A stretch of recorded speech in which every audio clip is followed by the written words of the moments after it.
भर्गो देवस्य धीमहि धियो यो नः प्रचोदयात्।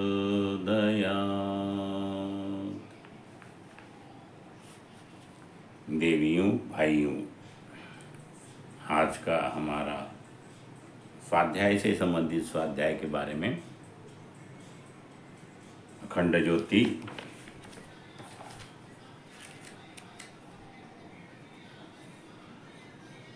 2020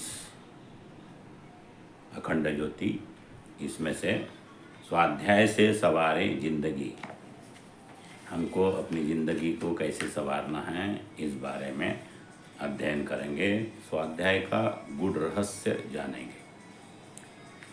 स्वाध्याय तो सभी करते हैं, लेकिन स्वाध्याय कैसे और क्यों किया जाए इसके बारे में आज हम सभी पढ़ेंगे।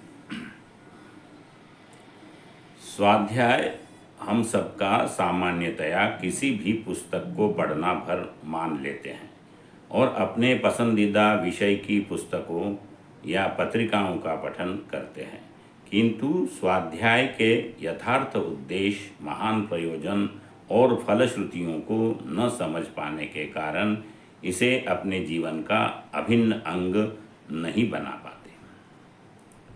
शास्त्रों में स्वाध्यायात्मा प्रमदः तैत्तिरीय उपनिषद में कहकर मानव मात्र के लिए स्वाध्याय को जीवन का अभिन्न अंग बनाने का निर्देश दिया गया है। स्वाध्याय को जीवन का अभिन्न अंग बनाने का निर्देश दिया गया है। योग एवं आध्यात्म शास्त्रों में स्वाध्याय को जीवन साधना का एक प्रमुख स्तंभ माना गया है। श्रीमद् भगवद गीता में स्वाध्याय को वाणी का तप कहा गया है। भगवद गीता में क्या कहा गया? स्वाध्याय को वाणी का तप कहा गया है।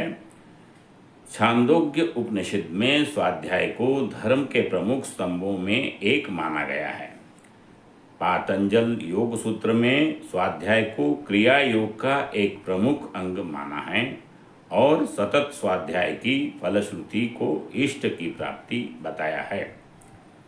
योग न्यास भाष्य में भी कहा गया है कि योग साधना के पथ पर स्वाध्याय करने से परमात्मा का साक्षात्कार होता है। एक एक बातें गुड है, ध्यान से सुनिए, बार बार सुनिए। शतपथ ब्राह्मण में तो यहाँ तक कहा गया है कि जिस दिन ब्राह्मण ब्रह्म या ईश्वर की प्राप्ति में संलग्न व्यक्ति स्वाध्याय नहीं करता, वह अब्राह्मण हो जाता है, अर्थात ब्राह्मणत्व से च्युत हो जाता है। स्वाध्याय के प्रति इन महान धारणाओं में कोई अतिशयोक्ति नहीं है, क्योंकि स्वाध्याय का स्वरूप ही कुछ ऐसा है। स्वाध्याय का अर्थ स्व का अध्ययन, अर्थात अपने आप का, अपने जीवन का अध्ययन करना है। सामान्य मनुष्य दुनिया भर की जानकारी बटोरता रहता है, ज्ञानी पंडित सर्वज्ञ बनकर फिरता है, लेकिन स्वयं के प्रति उसकी अनभिज्ञता चकित करने वाली होती है। स्वयं का अध्ययन प्रायः व्यक्ति की प्राथमिकता में ही नहीं होता। इस कारण अनेकों का जीवन तमाम तरह के दुख, क्लेश, समस्याओं, विग्रहों एवं द्वंद्वों से आक्रांत रहता है। इस सूर दुर्लभ मानव जीवन का मूल उद्देश्य क्या है? इस उद्देश्य की पृष्ठभूमि में वह खड़ा कहाँ है? इस तक पहुँचने का मार्ग क्या है? इस मार्ग के आंतरिक एवं बाह्य व्यवधान क्या है? इन सब महत्वपूर्ण प्रश्नों के उत्तर व्यक्ति को स्वाध्याय के प्रकाश में ही मिलते हैं।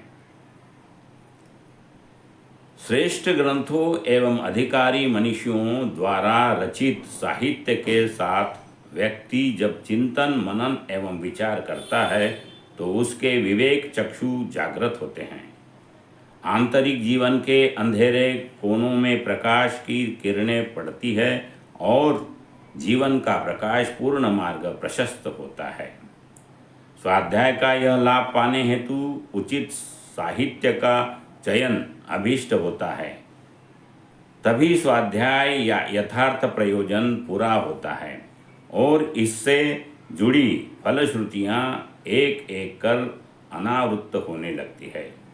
अधिकांशतः लोग स्वाध्याय के नाम पर इतिहास, पुराण, कथा, काव्य इत्यादि ग्रंथों के पठन तक ही सीमित रहते हैं, जो ज्ञानवर्धक होते हुए भी स्वयं के समग्र अध्ययन के उद्देश्य को पूरा नहीं कर पाता। ध्यान से सुनिए, जो ज्ञानवर्धक होते हुए भी स्वयं के समग्र अध्ययन के उद्देश्य को पूरा नहीं कर पाता। आजकल स्वाध्याय के नाम पर तो ऐसे साहित्य को पढ़ने का चलन अधिक है जो व्यक्तित्व के विकास से लेकर जीवन की सफलता, उन्नति एवं बुलंदियों की बातें करता है। इसमें भी कोई बुराई नहीं है।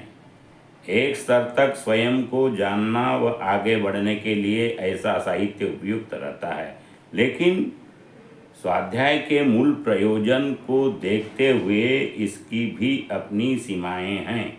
इसमें प्रायः यह प्रकाश नहीं मिल पाता जो जीवन की आत्यांतिक समस्याओं एवं महाप्रश्नों के मर्म को छू सके। स्वाध्याय के लिए सबसे उपयुक्त रहता है उन प्राज्ञ पुरुषों द्वारा रचित साहित्य को पढ़ना जिनका स्वयं का जीवन दैदीप्यमान सूर्य की भांति युग को आलोकित किए होता है। इस युग में स्वामी दयानंद, स्वामी विवेकानंद, स्वामी रामतीर्थ, महर्षि अरविंद, स्वामी शिवानंद एवं हमारे परम पूज्य गुरुदेव पंडित श्री राम शर्मा आचार्य जैसे महायोगी महर्षियों के साहित्य में ऐसा प्रकाशपूर्ण मार्गदर्शन उपलब्ध होता है। श्रीमद् भगवद गीता, वेद, पुराण, उपनिषद, रामचरितमानस, पातंजल योग सूत्र, विवेक चूड़ामणि जैसे आध्यात्मिक ग्रंथों से भी जीवन के मूल प्रश्नों के समाधान मिलते हैं व ये भी स्वाध्याय के प्रयोजन को पूरा करते हैं। युग ऋषि पंडित श्री राम शर्मा आचार्य द्वारा रचित विपुल युग साहित्य भी ऐसा प्रखर मार्गदर्शन प्रदान करने में सक्षम है। इस युग में उनके द्वारा प्रवर्तित एवं प्रेरित अखंड ज्योति पत्रिका को स्वाध्याय में सम्मिलित लिया जा सकता है। इसके कई विशेषांक जो पुस्तकों के रूप में उपलब्ध है, जैसे शिष्य संजीवनी, गुरु गीता, अंतर जगत की यात्रा का ज्ञान विज्ञान आदि का भी मनन किया जा सकता है। अपनी रुचि एवं आवश्यकताओं अनुसार उचित साहित्य का चयन स्वाध्याय के उद्देश्य को पूरा कर सकता है। ऐसे सद्ग्रंथों एवं युग साहित्य के नित्य अध्ययन का क्रम बनाया जाना चाहिए, जो हम कर रहे हैं। आप सभी ने स्वाध्याय करना चाहिए। उपासना के साथ या शांत स्थिर मन स्थिति में पूर्ण एकाग्रता एवं श्रद्धा के साथ किया गया स्वाध्याय मानव जीवन के मूल उद्देश्य को उजागर करता है, जिससे साधक नित्य प्रति आत्म साधना की आवश्यकता का पूरा होता है, पूरा होता देख सकता है। इसलिए स्वाध्याय की महिमा शास्त्रों में वर्णित है। साधना, स्वाध्याय, संयम, सेवा जीवन के 4 स्तंभ है। इसलिए स्वाध्याय को नित्य प्रति अपने जीवन में उतारना चाहिए। डेली नित्य स्वाध्याय करना चाहिए और स्वाध्याय से ही अपने आप को श्रेष्ठ अपने जीवन का उत्थान करना चाहिए। ओम भी यही कहता है, आध्यात्मिक बनिए, उन्नति करिए, जीवन का उत्थान करिए, महान करिए। जीवन का उत्थान के लिए हमें गायत्री मंत्र से बढ़कर कोई मंत्र नहीं है। अगला टॉपिक हम गायत्री मंत्र से जीवन का उत्थान कैसा किया जाए है, इस पर चर्चा करेंगे। बोलो गायत्री माता की जय। ओम शांति शांति शांति। आपने वीडियो अंत तक सुना, आपका बहुत बहुत धन्यवाद। वीडियो को लाइक करें, शेयर करें, जन जन तक पहुंचाएं और स्वाध्याय अवश्य करें।